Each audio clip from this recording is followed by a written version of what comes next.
अखिलेश यादव और प्रशासन पर देखिए जमकर गुस्सा निकालते हुए अखिलेश यादव भारतीय जनता पार्टी पर भी आरोप लगातार लगाते हुए नजर आ रहे हैं। साथ ही उन्होंने कुछ अधिकारियों के नाम भी गिनाए, जिसको लेकर उन्होंने कहा कि किसी को भी बख्शा नहीं जाएगा। कई महत्वपूर्ण बातें करते हुए अखिलेश यादव यहां पर नजर आए हैं, क्योंकि लगातार उन्होंने कहा कि तमाम जो साक्ष्य हैं, जो वीडियो हैं, उनको इकट्ठा किया जा रहा है।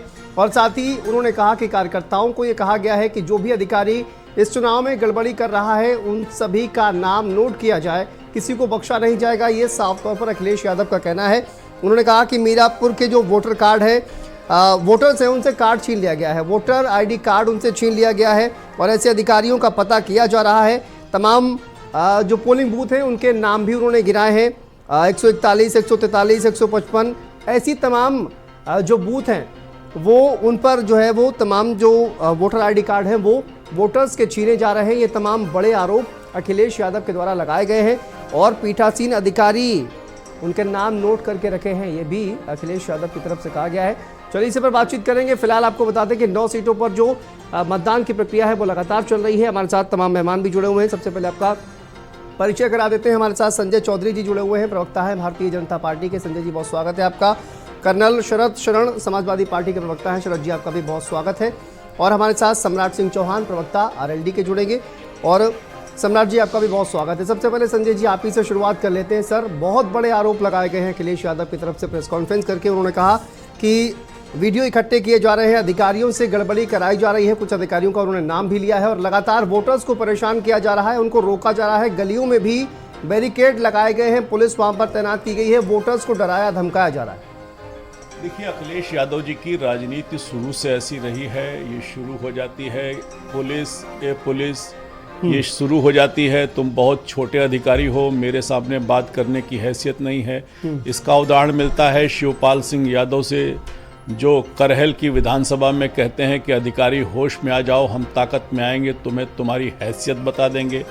ये सामने आती है। हमने देखा है राम गोपाल यादव को बात करते हुए।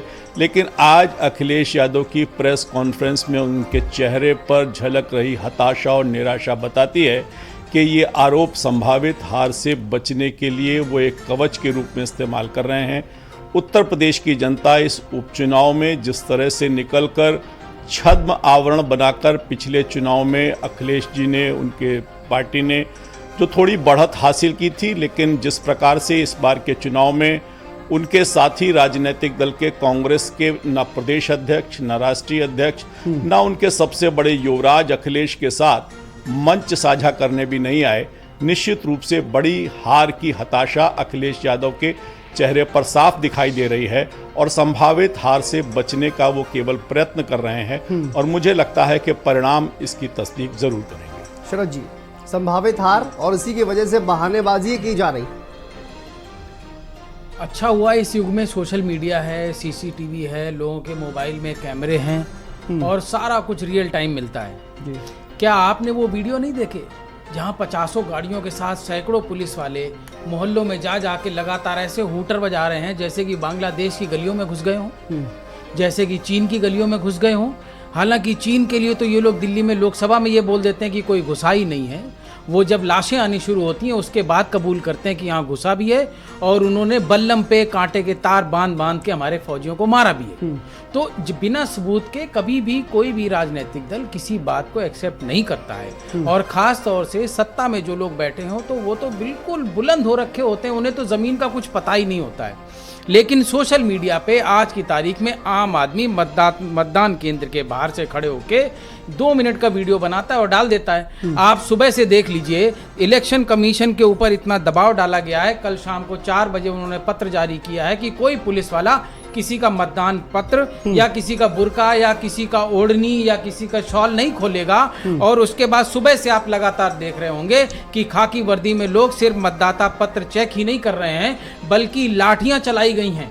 लाठियां चला के उनको मतदान केंद्र से भगाया गया है। मतदान केंद्र के बाहर जेसीबी से खोद के अवरोध पैदा किए गए हैं। लेकिन एक बात समझ लीजिए, हमारा दायित्व है इलेक्शन कमीशन एक संवैधानिक संस्था है। विपक्ष का काम देश को जगाना है, संस्थाओं को जगाना है, मतदाताओं को जगाना है, जनता को जगाना है। हमारे राष्ट्रीय अध्यक्ष जी वही कर रहे हैं, क्योंकि विपक्ष का काम है जब सत्ता अन्याय पर उतर आए तो विपक्ष को सड़कों पे उतरना पड़ता है। हमने इलेक्शन कमीशन को चेताया है और ये लगातार वीडियो और बूथ सारे मार्क करके सबूत के साथ लगातार उनको भेजे जा रहे हैं। और याद रखिए, हमारा कानून, हमारा संविधान, हमारा लोकतंत्र ये कहता है कि जो भी सरकारी तंत्र में अन्याय करेगा वक्त आने पे उसके साथ न्याय होगा। सस्पेंशन होना होगा सस्पेंशन होगा, निलंबन होना होगा निलंबन होगा, और अगर जेल जाना होगा तो जेल जाएगा। तो राष्ट्रीय अध्यक्ष जी सामाजिक न्याय की, लोकतंत्र की और संविधान की बात कर रहे हैं। और मैं ये 3 शब्द इसलिए दोहरा रहा हूं कि 2024 के इलेक्शन से हम लोग लगातार बात कर रहे हैं कि अब संवैधानिक संस्थाओं पर खतरा है, लोकतंत्र पे खतरा है, संविधान पर खतरा है। लेकिन खुशी की बात यह है, सामाजिक कार्यकर्ता इस पे लगातार संघर्ष कर रहे हैं, बूथ पे चढ़ के आ रहे हैं और शाम को 7 बजे तक वोटिंग परसेंटेज भी देख लीजिए। शरद जी, भारतीय जनता पार्टी ने भी चुनाव आयोग को पत्र लिखा है जी। ये कहा गया है कि आप देखिए, फर्जी वोटिंग समाजवादी पार्टी के द्वारा करवाई जा रही है और कुछ लोगों को मदरसों में भी ठहराया गया है, ये भी कहा जा रहा है। लेकिन सवाल यही है कि मान लीजिए कि अगर बुरके में कोई पहुंचेगा तो पहचान कैसे होगी उसकी? ये तो एक बहुत बड़ा सवाल लगातार बना हुआ ही है। पुलिसिया डंडे और लाठी जो सुबह से चल रहे हैं, जो पुलिस लगातार मतदाता पत्र चेक कर रही है, जो खुदाई कर रही है बूथों के बाहर, उसके वीडियो तो आपने देखे होंगे सोशल मीडिया पे। एक ऐसा भी कोई वीडियो चला दीजिए जहां पे मदरसों में, मोहल्लों में बाहर से आकर के समाजवादी पार्टी ने मतदाताओं का जमघट जोड़ रखा हो। कम से कम मैंने सोशल मीडिया पे नहीं देखा। और जो इल्जाम लगा रहे हैं तो वो तो मैं अपने ऑफिशियल बीजेपी के पेज पे उन वीडियोस को डाल के दिखा दें ना जनमानस को, क्यों नहीं डाल रहे हैं? लेकिन कल से जो लगातार अन्याय हो रहा है, जनता पे जो लाठी चल रही है, उसके जो वीडियो चल रहे हैं, राष्ट्रीय अध्यक्ष जी ने जो पत्र लिखवाया है, अभी पीसी की है, तो भारतीय जनता पार्टी क्या करेगी? अभी डिफेंसिव हो गया, एक चिट्ठी पत्रा कुछ तो बनाएगी, तो वही बना रहे हैं। देखिए, हम सीधे सीधे इस समय आपके माध्यम से जनमानस से बात कर रहे हैं और जनमानस को दिखा रहे हैं कि क्या हो रहा है। जनमानस जागृत है, अपने आप फैसला करिए। संजय जी, देखिए, आरोप की बात, कल कटहरी के अंदर समाजवादी पार्टी के सांसद के चलने वाले विद्यालय का मैनेजर पैसे के साथ पैसा बांटता हुआ न केवल पकड़ा गया बल्कि उसके खिलाफ कार्रवाई भी हुई। ये लोकतांत्रिक है क्या? संविधान इसकी इजाजत देता है क्या? लोकतंत्र इसको कवच प्रदान करता है क्या? तो ऐसा करने वाले लोग, मैंने पहले ही कहा, चूंकि लगातार हार की निराशा, हार की हताशा, ऐसा करके हमने देखा है, पहले भी चुनाव देखे हैं, इन चुनाव में होता है, बहुत सारे लोगों के नाम वोटर लिस्ट में नहीं होते, वो बाहर आते हैं, अपनी बात को कहते हैं, उसमें कुछ उग्र हो जाते हैं, पुलिस उन्हें शांत करती है, कभी कभी शांत नहीं करती है, बल प्रयोग करते हैं। ये हर चुनाव दर चुनाव हमने देखा है, ये कोई नया चुनाव नहीं है। और इस प्रकार की घटनाएं चुनाव में आती हैं, कुछ के नाम रह जाते हैं, कुछ उसको लेकर प्रदर्शन करते हैं, उग्र होते हैं, इस प्रकार की घटनाएं होती हैं। लेकिन उत्तर प्रदेश की जनता जिस तरह से निकल रही है और समाजवादी पार्टी बार बार लगातार चुनाव दर चुनाव एक ही बात को कहते हुए अपने आप को हार के जो संभावित हार सामने दिख रही है, उसके बचने के लिए इस प्रकार के पक्षपात के आरोप हमेशा से लगाती रही है। वो ये कह रहे हैं कि आप वीडियो साक्ष्य क्यों नहीं देते हैं? जैसे कि हम लगातार वीडियो पोस्ट कर रहे हैं, वीडियो दिखा रहे हैं, आप भी वीडियो डाल दीजिए कि ये सबूत रहा और इस तरह की धांधली यहाँ पर चल रही है। नहीं, मैंने कहा ना कि जो लोग कहते हैं, जो लोगों ने कहा कि मतदाता सूची में नाम नहीं है, तो ये कोई घटना नई नहीं है। इस प्रकार की घटना तो मुझे लगता है कि जहाँ के नाम नहीं है, वहाँ के राजनीतिक दल के लोग, वहाँ के कार्यकर्ता निश्चित रूप से पहले बूथ पर लोगों के नाम है या नहीं है, इसको नहीं चेक कर पाए होंगे। तो इस प्रकार की घटनाएं हो रही हैं। और मैंने कहा, इससे बड़ा साक्ष्य क्या हो सकता है कि एक राजनीतिक दल का, जिसके प्रतिनिधि आज इतनी बड़ी प्रेस कॉन्फ्रेंस कर रहे हैं, कल ही कटहरी में उन्हीं का व्यक्ति पैसा बांटते हुए पकड़ा गया और सार्वजनिक रूप से पकड़ा गया, उसकी खबर है, आज सब दिखाई दे रही है। तो ऐसे साक्ष्य जिसमें लोकतंत्र को अपनी तरफ उसका चीरहरण करने के प्रयास के साक्षात प्रमाण हैं, मीडिया में प्रमाण है, तो उसे प्रमाण देने की साक्ष्य को प्रमाण की आवश्यकता नहीं होती। समाजवादी पार्टी का मूलभूत चरित्र इसी प्रकार से रहा है, लेकिन उत्तर प्रदेश की जनता ने उस छद्म आवरण में छुपे हुए नैरेटिव्स को इस बार ध्वस्त किया है और इसीलिए उनको लगता था कि हमें कुछ एक आध सीट पर लीड मिलेगी। लेकिन जिस प्रकार के सुबह से हम लोगों को फीडबैक आ रहे हैं, भारतीय जनता पार्टी इस चुनाव में बहुत बड़ी जीत के साथ आगे बढ़ने वाली है और इसी हताशा को आज अखिलेश यादव जी का चेहरा इस प्रेस कॉन्फ्रेंस में बता रहा है कि इस चुनाव में हार इतनी बड़ी होने वाली है कि अखिलेश यादव जी शाम तक और परिणाम निकलने के बाद मुझे नहीं लगता है कि कोई भी प्रेस कॉन्फ्रेंस करने के लिए सामने आएंगे। शरद जी, पैसे बांटने का वीडियो सामने आया है, उस पर समाजवादी पार्टी कुछ नहीं कह रही है, ये संजय जी का आरोप है। वो हमारे साथी से सिर्फ 2 गलतियां हो गई हैं, छोटी छोटी सी। वो महाराष्ट्र की जगह कडेरी बोल गए हैं और तावड़े जी के जगह समाजवादी पार्टी का नेता बोल गए हैं। कल पूरे टाइम नेशनल मीडिया पे 5 करोड़ रुपए के साथ तावड़े जी दिख रहे थे और शिंदे जी का एक आदमी 2 करोड़ रुपए के साथ दिख रहा था। आज की तारीख में जनमानस जानता है कि 10 साल से दिल्ली में सरकार किन व्यापारियों के लिए चल रही है और किन व्यापारियों के मदद से किस तरीके का पैसा आ रहा है। मैंने कल शाम को भी कहा था, ये कटोगे बटोगे का मतलब है कि मटन कटेगा और पैसा बटेगा, शराब बटेगी। ये मैं आपको फिर कह रहा हूँ। 5 करोड़ रुपए कहाँ मिले सर? 10 लाख रुपए की बात कर रहे थे, वो पुलिस अच्छा, ने बताया 10 लाख रुपए बरामद हुए। एक बात बताइए, शुरुआती वीडियो में तावड़े जी की शक्ल और उनकी हालत देखी थी आपने? चलिए मैं आता हूं आपके पास। इसी बीच एक खबर अपने दर्शकों को बता देते हैं। इस बीच देखिए, मतदान करने के लिए आए लोग जो है वो 1 घंटे से लाइन में खड़े हैं। मैनपुरी से यह खबर है जहां पर ईवीएम खराब होने की सूचना सामने आ रही है। मैनपुरी के औछा चमन ऋषि बूथ संख्या 360 पर ईवीएम खराब होने की खबर है और मतदान करने के लिए आए लोग 1 घंटे से लाइन में लगे हैं। ये कहा जा रहा है वोटर घंटों से लाइन में लगे हुए हैं। ईवीएम खराब होने की सूचना ये मैनपुरी से सामने आ रही है। जी शरद जी। किसान है 2 घंटा 3 घंटा 4 घंटा जितनी देर तक मशीनें खराब करने का बहाना करके दरवाजे बंद करके रख लो, एक बार लाइन में लग गया है, भूखा प्यासा रहेगा, पसीना बहालेगा। 365 दिन खेत में यही करता है, लेकिन उसे पता है कि इस समय खतरा किस बात का है। पीडीए के हकों पे ही खतरा नहीं है, उनकी औलादों की नौकरियों पे और दाल रोटी पे खतरा है। संजय जी ये कह रहे हैं कि देखिए, आप अपनी बात नहीं कर रहे हैं, आप कटेरी की बात आपने उसका रुख मोड़ दिया महाराष्ट्र की तरफ, लेकिन आपने झारखंड में भी पैसे बरामद हुए, टायर खोलकर पैसे बरामद हो रहे हैं, उस पर भी आरोप लग रहा है, उस पर आप बात नहीं कर रहे हैं। कहने का मतलब यह है कि इंडिया गठबंधन का कोई खबर आती है तो उस पर आप बात नहीं कर रहे हैं, ये आरोप संजय जी लगा रहे हैं। नहीं, आरोप लगाना बिल्कुल सही है। जो मैं कह रहा हूँ उसके सबके सोशल मीडिया के पोर्टल पे वीडियोस और कंटेंट पड़ा है, तो मैं जो भी दावा कर रहा हूँ मैं प्रूफ के साथ कर रहा हूँ। मैं तो कह रहा हूँ आपके दर्शक भी जो मेरी बात सुन रहे हो, साथ में यूट्यूब पे आप टाइप करते जाइए, अगर ना निकल के आए तो बताइएगा। भारतीय जनता पार्टी ने जो इल्जाम लगाए हैं, कहीं एक जगह पे बताइए कि समाजवादी पार्टी ने कुछ किया हो। सत्ता में बैठे ये हैं और अगर ये कह रहे हैं कि विपक्ष मैनेजमेंट कर रहा है, विपक्ष फर्जी मतदाता लेके आ रहा है, विपक्ष दबाव बना रहा है, विपक्ष बूथ कैप्चरिंग कर रहा है, तो एक भी सबूत दिखाइए, कम से कम एक सबूत, एक वीडियो, एक कंटेंट दिखाइए। और एक बात बता दूं आपको, 2024 के चुनाव के बाद जो ये लगातार बोल रहे हैं कि लोकतंत्र और संविधान के नाम पे छलावा किया गया है, तो जनता को इतना मूर्ख मत समझिए। वो दौर की जनता नहीं है, आज की जनता रियल टाइम हमसे कहीं ज्यादा अपडेटेड होती है। और आप एक बात बता दीजिए, ये लगातार कल से बूथों पे दबाव पड़ रहा है, लोगों को वोट नहीं डालने दे रहे हैं, मतदाता पत्र चेक कर रहे हैं, मशीनें चेक कर रहे हैं। घबरा काहे रहे हो? वोट डालना है, अगर आपका वोटर है तो डलवाओ, लाइन लगवाओ। इलेक्शन कमीशन भी मदद नहीं कर रहा, सत्ता भी मदद नहीं कर रही। आज की तारीख में उत्तर प्रदेश की जनमानस को पता है कि शासन प्रशासन वोटिंग परसेंटेज गिराने की कोशिश कर रहा, तो काहे का जीत का खोखला ढोल बजा रहे हो?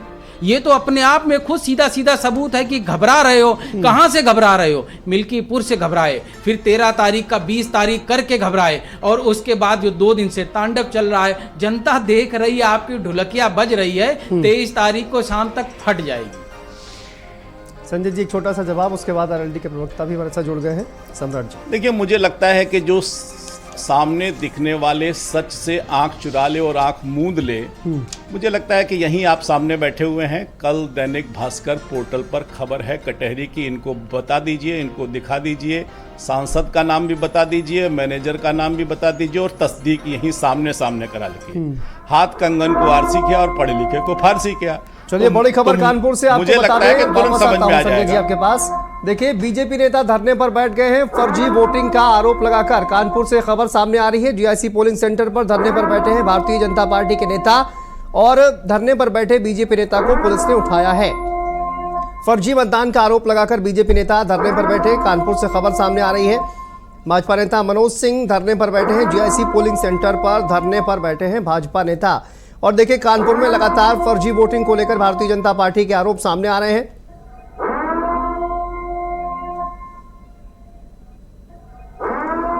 भाजपा नेता मनोज सिंह कानपुर में धरने पर बैठे हैं। फर्जी वोटिंग का आरोप लगाया जा रहा है भारतीय जनता पार्टी के द्वारा। और ये तस्वीरें आप देखिए, मनोज सिंह यहां पर धरने पर बैठ गए। फर्जी वोटिंग का आरोप लगाया जा रहा है। कानपुर से ये तस्वीरें सामने आ रही हैं और देखिए, लगातार बुर्के को लेकर जो सियासत हो रही है उसको लेकर कहा जा रहा है कि फर्जी वोटिंग करवाई जा रही है। कानपुर से ये तस्वीरें आप देखिए, जहां पर बीजेपी के जो विधायक हैं वो धरने पर बैठ गए।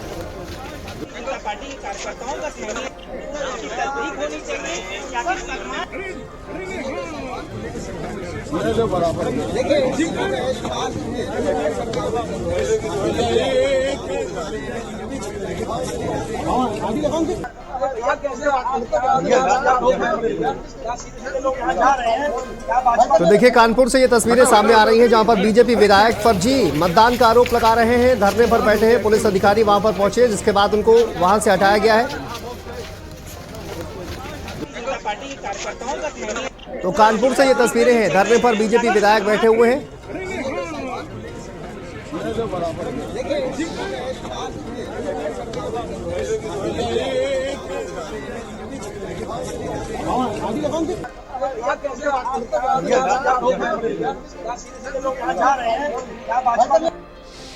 पांच में बूथ नंबर 53 का एजेंट जुबैर था। जुबैर की शिकायत आई कि यहाँ पर अगर हम किसी का पहचान पत्र देखते हैं, जिस जिम्मेदारी के लिए उसको नियत किया गया है पार्टी के कार्यकर्ता के रूप में, अगर उसको देखता है तो उसको वहां से भगा दिया जाता है। पुलिस उसको जो है जांच नहीं करने दे रही है पहचान पत्र की। अगर पहचान, मेरा केवल आशय इतना सा है कि अगर सलीम का वोट सुलेमान ने डाल दिया तो पता कैसे चलेगा कि सलीम का वोट सुलेमान डाल गए हैं? तो इसका जांच करने का अधिकार पोलिंग एजेंट को है ना। तो जब पोलिंग एजेंट लगाया ही इसलिए गया है तो पोलिंग एजेंट जांच नहीं कर सकता है, तो उसको पुलिस रोक कैसे सकती है? तो हमारा विषय केवल इतना सा है कि पोलिंग एजेंट अगर किसी की जांच कर रहा है तो उसको हड़का के भगाया नहीं जाना चाहिए। उसकी जांच करने के लिए उसको लगाया गया, उसको जांच करने दिया जाए। बिना वेरिफिकेशन के जाने दे रहे हैं। अभी पुलिस लोग कह रहे हैं कि हम उसको रुकवा रहे हैं। मैं अंदर भी गया था और मैंने देखा उसको, तो वास्तव में ये समस्या थी। और ये सेक्टर मजिस्ट्रेट थे, सेक्टर मजिस्ट्रेट से मैंने वहीं पे मौके पे कहा भी कि ये समस्या जो है तो इन्होंने कहा कि ठीक है, अब नहीं होगी आगे। और जुबैर नाम का पोलिंग एजेंट है, मेरे पास उसका फोटो भी है। ऐसा नहीं कि मैं अनफाउंडेड बात कर रहा हूँ। ये देखिए, ये देखिए। तो कानपुर से संवाददाता अनूप हमारे साथ जुड़ गए हैं। अनूप, ये पूरा मामला क्या है? फर्जी वोटिंग का आरोप लगाया जा रहा है।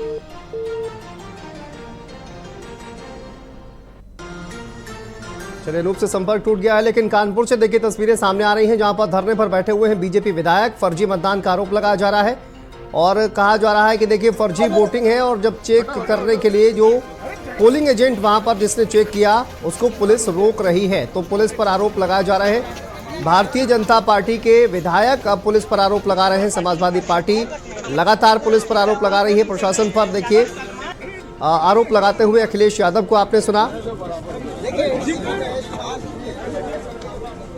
तो फर्जी वोटिंग का आरोप लगाया जा रहा है। एक बार मैं संजय जी के पास चलना चाहूंगा। संजय जी, फर्जी वोटिंग का आरोप आपके ही विधायक लगा रहे हैं, धरने पर भी बैठ गए। देखिए, स्थानीय आधार पर इस प्रकार की घटनाएं लगातार पार्टी के सामने आ रही थीं और आपके चैनल ने भी उसको दिखाकर इस बात की तस्दीक कर रही है कि इस प्रकार की घटनाएं लोकल स्तर पर हो रही हैं और पार्टी इसी बात को कह रही थी। पार्टी ने पत्र भी जारी किया है।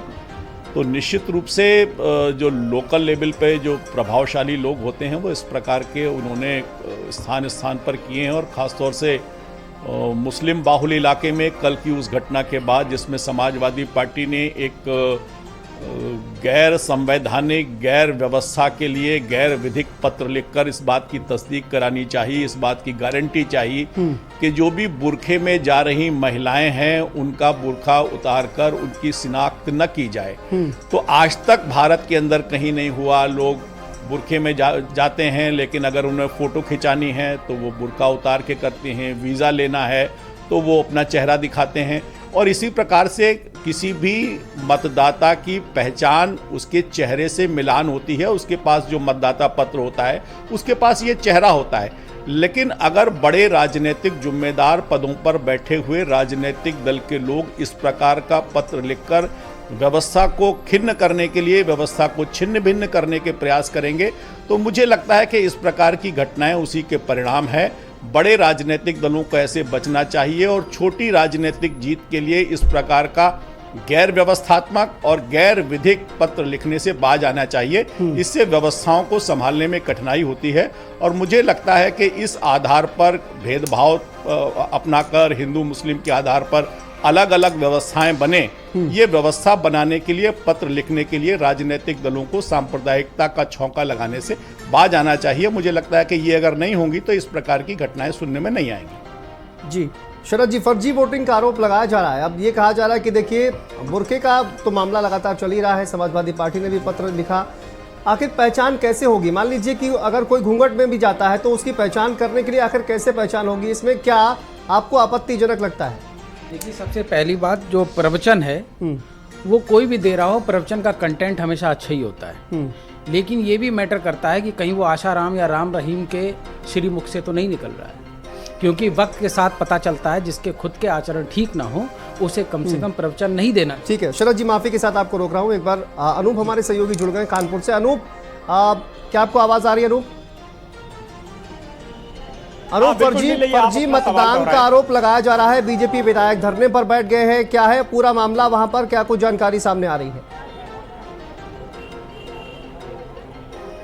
देखिए, बिल्कुल है, भारतीय जनता पार्टी के जो सीसामऊ से प्रत्याशी हैं सुरेश अवस्थी, उनके पार्टी के जो एजेंट हैं वो यहाँ पर जो है सीसामऊ पोलिंग बूथ पर जो है यहाँ पे मौजूद थे। और जब वो अंदर गए हैं तो उन्होंने इस बात का जो है विरोध जताया है कि कहीं ना कहीं जो है जो बुरखे में लोग पहुंच रहे हैं वो कहीं ना कहीं जो है फर्जी वोटिंग दूसरी तरफ से की जा रही है, जिसको लेकर के उन्होंने विरोध जताया था। और सीधे तौर पे प्रशासन से ये मांग की, जो अंदर अधिकारी लगाए गए हैं, जो पोलिंग कर्मचारी लगाए गए हैं, उनसे ये मांग की कि सबकी आईडी और जो तमाम चीज़ें हैं वो देख करके ही जो है वोट जो है डलवाया जाए, जिसको लेकर के यहाँ पर हंगामा कटा है। और इसी बात को लेकर के जो मनोज सिंह है, जो एजेंट हैं बीजेपी के, वो बाहर जो है पोलिंग बूथ के बाद धरने पे बैठ गए। उनको काफी देर बाद आपके पीछे भी हंगामा चल रहा है, जरा तस्वीरें भी दिखाइए। कहीं ना कहीं जो है सभी पार्टी की तरफ से गड़बड़ी की जा रही है, जिसको लेकर के जो भाजपा प्रत्याशी थे सुरेश अवस्थी, वो अपने लाव लश्कर साथ जो है पोलिंग बूथ पहुंचे और यहाँ पर उन्होंने अपने एजेंट के समर्थन में जो तमाम जो प्रशासनिक लोग लगे थे उनसे शिकायत भी की है। लेकिन जब वो अंदर पहुंचे हैं पोलिंग बूथ के अंदर,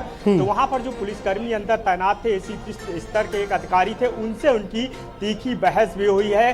सीधे तौर पे सुरेश अवस्थी का खुद जो है एक बड़ा आरोप यहाँ पर सामने आया है कि चुनाव में जो है गड़बड़ी की उन्होंने आशंका जताई है। उन्होंने साफ कहा कि जिस तरह से एजेंट जो है वो आईडी और आई कार्ड वगैरह सब चेक करना चाह रहा था, क्योंकि एजेंट जो है उसकी जिम्मेदारी बनती है, उसको इसीलिए जो है एजेंट का कर्तव्य जो है दिया जाता है, उसको इसीलिए बनाया जाता है ताकि फर्जी वोटिंग को लेकर के वो जो है तमाम चीज़ें चेक करने का अधिकार रखता है। लेकिन उसके बाद भी जो है यहाँ पर उसके साथ जो है बदसलूकी की गई। तो सीधे तौर पे बड़ा आरोप उन्होंने खुद लगाया है कि कहीं ना कहीं चुनाव में जो है गड़बड़ी जो है वो की जा रही है। और उन्होंने मांग की है जहाँ पे जो अधिकारी हैं उनसे कि ऐसे अफसरों को जो है तत्काल हटाया जाए, उनके खिलाफ एक्शन लिया जाए।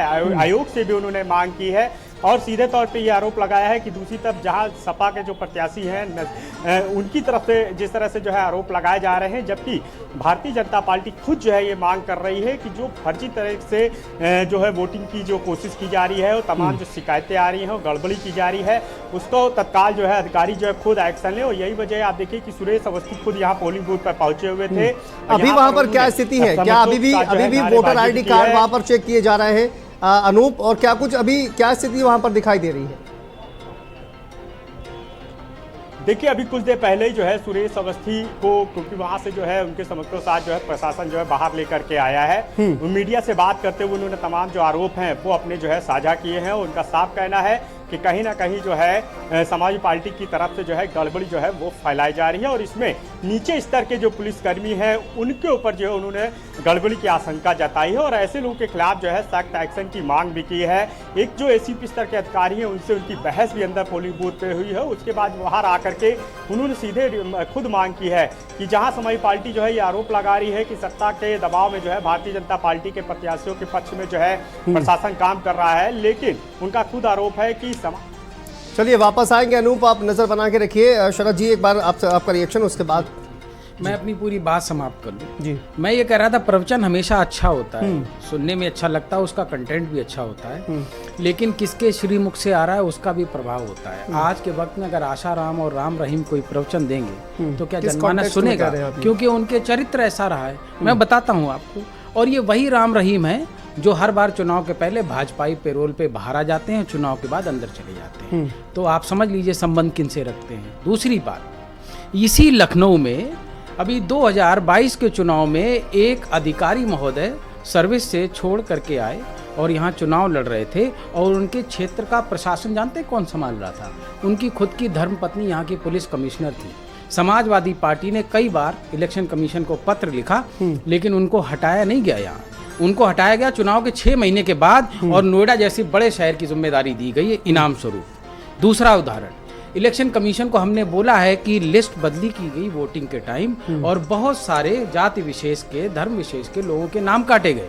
तो इलेक्शन कमीशन ने बोला कि पार्टी पे कार्रवाई करेंगे अगर इसका सबूत नहीं देंगे 10 दिन में। राष्ट्रीय अध्यक्ष जी ने 20,000 नाम की लिस्ट बना के इलेक्शन कमीशन में जमा की। अभी 2 साल हो गए, उसके बाद से इलेक्शन कमीशन से कोई पत्र नहीं आया। आप देख लीजिए कल दोपहर के बाद जिस तरीके से इलेक्शन कमीशन के ऊपर जनता की जन आकांक्षाओं का दबाव था, इसीलिए 4 बजे लेटर निकला है और उन्होंने क्लैरिफाई किया है कि पुलिस को किसी मतदाता को चेक करने का या उसके मतदाता पहचान पत्र को चेक करने का अधिकार नहीं है। और ये अधिकार सिर्फ पर्यवेक्षक का है, प्रिसाइडिंग ऑफिसर का है। उसका एक तरीका है, उसकी स्टैंडिंग ऑपरेटिंग प्रोसीजर्स हैं, उसके हिसाब से हो रहा है। और अब 12 बजते बजते 1 बजते बजते जो जनमानस के अंदर संदेश क्या है भाजपाई घबराहट का और खुली बेईमानी का, उसके बाद अब ये नौटंकी आपको 3-4 घंटे देखने को मिलेगी कि भाजपाई सड़क पे बैठेंगे और आपको ये भुलाने की कोशिश करेंगे कि सत्ता भाजपा की नहीं। आईडी कार्ड चेक कर रहा है शरद जी, उसको भी कहा यह जा रहा है भारतीय जनता पार्टी की तरफ से कि आरोप लगाया जा रहा है कि उसको चेक नहीं किया जा रहा है, करने दिया जा रहा है। ना बिल्कुल सही, अभी देखा मैंने, अभी जस्ट अभी देखा 4 महीने पहले तक जो पसमानदा जुबैर नाम का हमारा कार्यकर्ता है जिसको जिम्मेदारी मतदान अभिकर्ता के रूप में कमरा नंबर 5 पे बूथ नंबर 53 में लगाया गया था। हाँ, उसका कार्य इतना था कि कोई वोटर जाए तो उसको तस्दीक कर ले ठीक से कि वो जो नाम उसका है वो वोटर वो है या नहीं है। बस ऐसा ना हो कि सुलेमान के रूप में सलीम वोट डालाएं, जावेद के रूप में जुनैद वोट डालाएं। तो इसलिए उसकी जिम्मेदारी दी गई थी कि वो जो है पहचान पत्र की जांच कर ले, इतना विषय था। लेकिन जब वो जांच के लिए किसी से कहता तो वहाँ पर उसको धक्के देकर पुलिस वालों ने निकाल दिया, बोले कि तुम्हारा ये अधिकार नहीं है कि तुम इसकी जांच करो। अगर मतदान अभिकर्ता का काम नहीं है ये, तो अगर पुलिस वोट डलवाने पर आ जाएगी या जो है दूसरी विपक्षी दल के गुंडे, समाजवादी पार्टी के गुंडे अगर वोट डलवाने पर आ जाएंगे तो उसको कौन रोकेगा, कौन तस्दीक करेगा?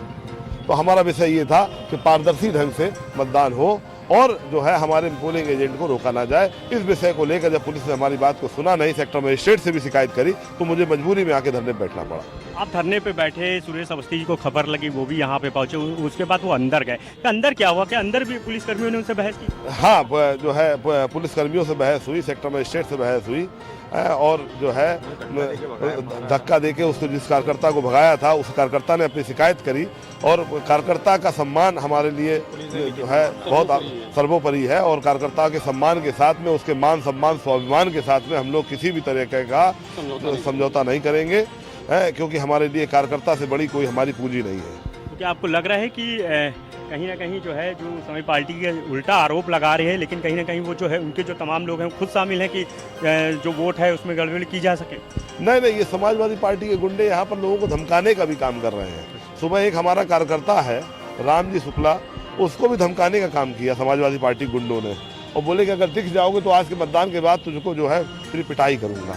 तो इस तरह के इसलिए हम लोग यहाँ पर हैं कि कम से कम जो है शांतिपूर्ण ढंग से एक व्यवस्था चलाई जा सके और पारदर्शी ढंग से मतदान हो सके। आपके प्रत्याशी आप लोगों ने क्या डिमांड की है इसके बारे में?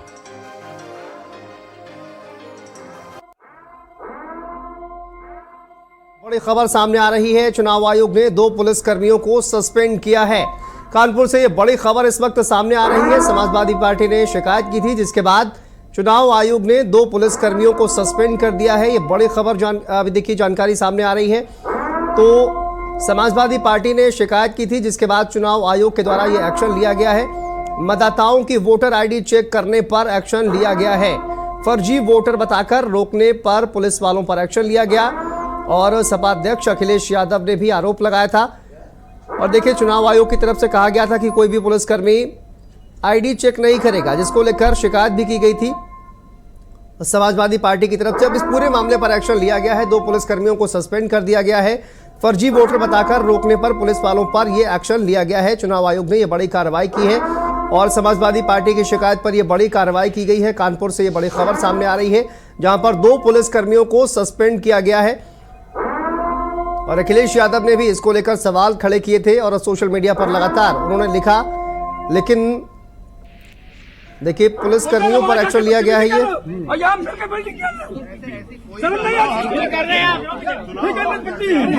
आईडी देख के भेजिए भैया। एक मिनट रुक जाओ, आराम से बात करने दो, शांत रहो। भैया बोलने दो भैया को। उसके बाद तूने यहाँ मिलकर बिल्डिंग खेलना नसीब दौलत के जवाब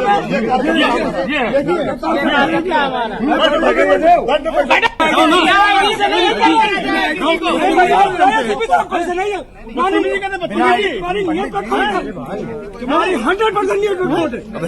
तुम जहाँ भाजपा का वोटर वहाँ जाके बदतमीजी कर रहे हो और यहाँ मिलकर बिल्डिंग खेल रहे हो।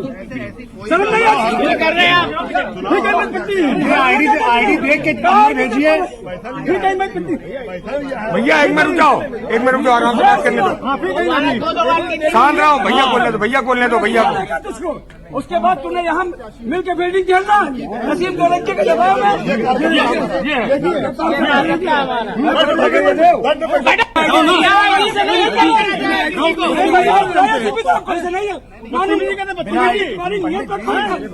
तुम्हारी 100% रिपोर्ट है। तुम जहाँ भाजपा का वोटर वहाँ जाके बदतमीजी कर रहे हो और यहाँ मिलकर बिल्डिंग खेल रहे हो।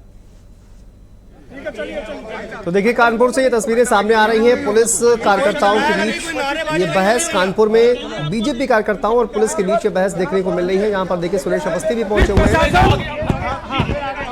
का यहाँ व्यवहार कर रहा है उससे मैं बहुत पूरी तरीके से विचलित हूँ।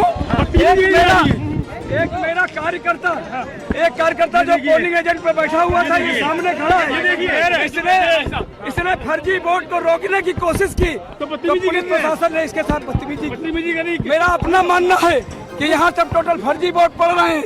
ज्यादातर चीजों को देखना पड़ेगा। यहाँ पर जिस तरीके से हिंदू क्षेत्रों में वोटर आईडी देखी जा रही है, उसी तरीके से यहाँ भी वोटर आईडी देखनी चाहिए। छोटी छोटी चीजों के लिए वहाँ पर एक मतदाता को झेलना पड़ रहा है। यहाँ मिली भगत नहीं चलने दी जाएगी। इस चीज के लिए मैं यहाँ पर आया है।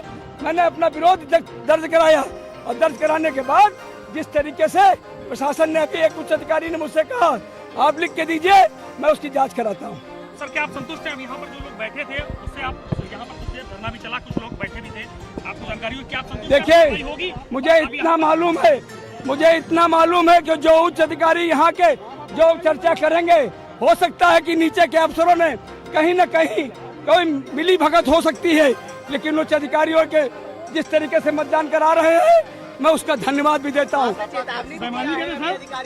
चेतावनी क्या, मैंने कहा इसकी जांच कराइए। उसके बाद निवेदन किया है और उस निवेदन को स्वीकार करना पड़ेगा और उसके खिलाफ जांच होगी और जांच में जो भी उसमें इन्वॉल्व होगा, उन्होंने कहा उसको हम दोषी मान के उस पर कार्रवाई करेंगे। वोट पड़ रहे हैं,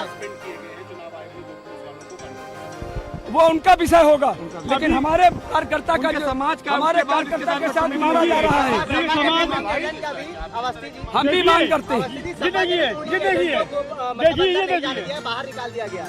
देखिए, ये मेरा विषय नहीं, ये मेरा विषय है कि पोलिंग एजेंट को आपके सामने मारा है, आपके सामने जुबैर खान को मारा है, जिसके जो मैं अत्यंत निंदा करता हूं। ये नहीं होना चाहिए।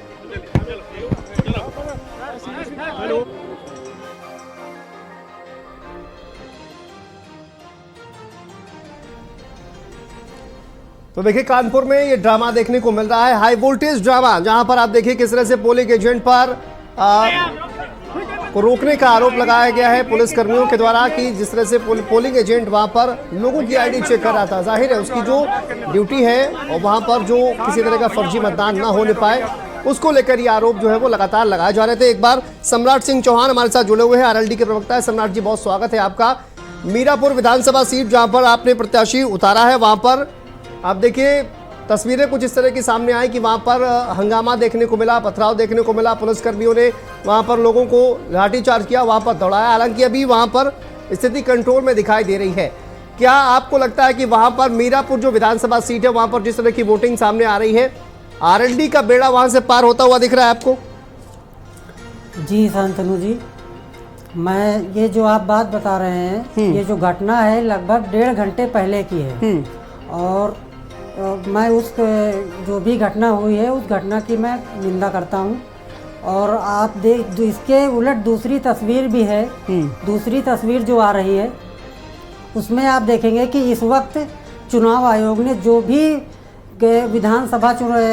विधानसभाओं में छुटपुट घटनाएं हुई हैं, उन घटनाओं को सफलतापूर्वक जो है कंट्रोल में चुनाव आयोग ने और पुलिस ने कर लिया है। तो ये एक तस्वीर इधर भी है। और अब शांतिपूर्ण ढंग से चुनाव कराया जा रहा है। चुनाव हमारे यहाँ एक त्योहार की तरह मनाया जाता है। लेकिन आपके ऊपर आरोप लग रहा है, देखिए भारतीय जनता पार्टी के सहयोगी है आप, और प्रशासन की मिलीभगत के साथ, प्रशासन की मिलीभगत होने का आरोप लगता है। वहां पर पुलिसकर्मी जो है वो लाठियां भांज रहे हैं, ये आरोप भी लगाया जा रहा है आप पर, आपके गठबंधन पर। देखिए, आरोप लगाना एक छोटी बात है। आरोप तो आप किसी पर भी मढ़ सकते हैं। जब चुनाव होता है तो ऐसी छुटपुट घटनाएं सभी सरकारों में होती हैं, क्योंकि ये आम जनमानस का चुनाव है। उसमें कुछ ना कुछ छुटपुट घटनाएं होती हैं, उनको कंट्रोल में करके और आगे बढ़ा जाता है। इसके लिए भी हमें देखना चाहिए। ये जो घटनाएं होती हैं इनमें मैं और आप देख पाएंगे कि समाजवादी पार्टी के लोग ज़्यादा इन्वॉल्व होते हैं। क्योंकि अभी आपने माननीय अखिलेश यादव जी का जो है प्रेस कॉन्फ्रेंस सुना है और हमने भी सुना है। उन्होंने जो भी प्रेस कॉन्फ्रेंस किया 1 घंटे, उसमें सिर्फ और सिर्फ अधिकारियों को धमकाने का ही पूरा ये प्रेस कॉन्फ्रेंस हुआ है। जिस पार्टी का मुखिया ही अधिकारियों को धमकाएगा कि मैंने उनकी लिस्ट बना ली है, इन अधिकारियों को ऐसे नहीं करना चाहिए। देखिए, एक निवेदन करना चुनाव आयोग में, अधिकारी पढ़ लिख कर अपने काबिलियत पे वो सिलेक्ट होते हैं। किसी भी पार्टी या नेताओं का उन पे जो है कोई जोर नहीं होता है। वो निष्पक्ष तरीके से काम करते हैं। और उनको आप धमका के क्या साबित करना चाहते हैं? जिस पार्टी का मुखिया धमकाएगा, आप ये समझिए कि उस पार्टी के कार्यकर्ताओं पर क्या प्रभाव पड़ेगा। वो कार्यकर्ता अति उत्साह में जाके जो है पुलिस वालों से, चुनाव आयोग वो अधिकारी अपने मन का करेंगे क्या सम्राट जी? अपने मन का करेंगे ना। नेता, विधायक, सांसद भी तो जनता ही चुन के आती है ना, उन्हीं की सेवा करने के लिए नेता भी तो होते हैं ना। देखिए, जनता जो है अधिकारियों से कैसे काम कराना है ये सांसद विधायक ही तय करते हैं ना। बिल्कुल, जनता जनार्दन होती है। हम सब लोग जो है हम सब लोग आम जनमानस के जो है भरोसे ही काम कर रहे हैं। और आम जनमानस ही हमारे लिए मालिक है। वो जैसा चाहेगी वैसा ही हम लोग करने को तैयार हैं। और जो घटनाएं हुई हैं वो छुटपुट घटनाएं हुई हैं, वो मैंने बोला कि उन घटनाओं की निंदा करता हूँ। ऐसा नहीं है कि वो घटनाएं सही हुई हैं, गलत हुई हैं, तरीके से मतदान होना चाहिए। लेकिन घटनाओं पर सफलतापूर्वक कंट्रोल भी तो कर लिया गया है। ठीक है, मैं वापस आऊंगा, इसको भी देखना पड़ेगा। ठीक है सम्राट जी, वापस आऊंगा। शरद जी, कानपुर में आपने देखा किस तरह का हाई वोल्टेज ड्रामा चल रहा है। वहां पर कहा गया कि देखिए हमारा पोलिंग एजेंट लगा था, वो आईडी चेक कर रहा था। क्या उसको आईडी चेक करने का अधिकार नहीं है? आपने कहा पुलिसकर्मी आईडी चेक नहीं करेंगे, लेकिन पोलिंग एजेंट तो आईडी चेक कर सकता है ना। उसको वहां पर हटाया गया है, पुलिसकर्मियों पर ही आरोप लग रहा है। बहुत अच्छा सवाल उठाया आपने शांतनु जी। मैं याद दिलाना चाहूँगा पिछले 6 महीने की 4 घटनाएं। पहली घटना एक फौजी के यहाँ चोरी होती है, उसके पैसे और जेवरात चोरी हो जाते हैं। बरामद होने के बाद पुलिस उन जेवरों को बेच देती है। और उसके बाद 3 घटनाएं ऐसी हुई हैं जहां पे भारतीय जनता पार्टी के कार्यकर्ताओं ने कानपुर पुलिस के ही पुलिस वालों को सड़क पे पीटा है। उसके वीडियो सोशल मीडिया पे मौजूद हैं। सर, इस और पर उसके जवाब बाद दीजिए भी ना, सर। बस आप- मुझे आप 10 घुमा सेकंड फिराकर- मैं इसी पे आ रहा हूँ, मैं जवाब दे रहा हूँ जी। और उन पे कोई कार्रवाई नहीं होती है। ऐसे हालात में उसी कानपुर में भारतीय जनता पार्टी के अवस्थी जी ये इल्जाम लगा रहे हैं कि पुलिस वाले समाजवादी पार्टी के साथ मिल गए। आम जनता जानती है कि शासन और प्रशासन पे इस समय कितनी बुरी तरीके से भारतीय जनता पार्टी का दबाव है। चलिए। और जो शासन में कर्मचारी और ठीक है। अधिकारी हैं उनके ऊपर जो दबाव है उसके ऊपर विपक्ष के हमारे नेता ने साफ ठीक है, साफ कहा शरद है, जी। संविधान के शपथ के नीचे काम करिए। अगर किसी प्राइवेट ठीक है लिमिटेड शरद पार्टी जी, के वक्त नीचे काम इतने की करेंगे इजाजत दे रहा। तो माफी के साथ इल्जाम आपको भुगतना रोकना चाहूंगा पड़ेगा। शरद जी, माफी के साथ आपको रोकना चाहूंगा। बहुत शुक्रिया आपका शरद जी। संजय जी, आपका भी बहुत शुक्रिया चर्चा में शामिल होने के लिए। सम्राट जी, आपका भी बहुत शुक्रिया। तो देखिए, लगातार चुनाव की प्रक्रिया चल रही है। हाई वोल्टेज ड्रामा इसी तरह का लगातार आपको देखने को मिल रहा है, क्योंकि एक दूसरे पर आरोप प्रत्यारोप का जो दौर है वो लगातार चल रहा है। फिलहाल चुनाव की हर अपडेट आपको मिलेगी। यहाँ पर रुकते हैं छोटे से ब्रेक के लिए, जल्द वापस लौटते हैं।